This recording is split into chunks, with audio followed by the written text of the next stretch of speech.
আসসালামু আলাইকুম ওয়া রাহমাতুল্লাহি ওয়া বারাকাতুহু। চলুন জেনে নিই শনিবারে বনি ইসরাইলের মাছ ধরার ঘটনা। ভাবুন তো, একটা জনপদ সমুদ্রের তীরে, চারপাশে মাছের রাজত্ব, কিন্তু আল্লাহ বনি ইসরাইলদের পরীক্ষায় ফেললেন শনিবারে যাতে মাছ না ধরে, এই দিনটি শুধু ইবাদতের জন্য। কিন্তু আশ্চর্যজনক ঘটনা হলো, শনিবার আসলেই মাছগুলো দলে দলে তীরে চলে আসতো।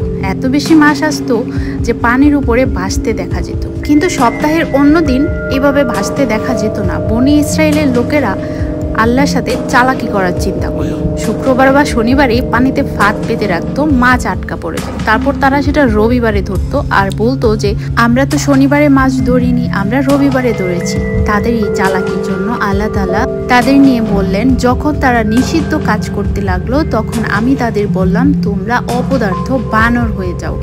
সূরা আরাফে আছে এটা। হ্যাঁ, আল্লাহ তাদের বানর বানিয়ে দিল। তাহলে আমরা এই বিশাল ঘটনা থেকে কি শিখলাম? আল্লাহর বিধান নিয়ে কোনো ফাঁকি দেওয়া যাবে না। আল্লাহ যখন কিছু হারাম করেছেন তখন সেই ব্যাপারে ছোট চালাকি হলেও সেটা গুনাহ। তাই আল্লাহর পরীক্ষা আসে আমাদের ঈমান যাচাই করার।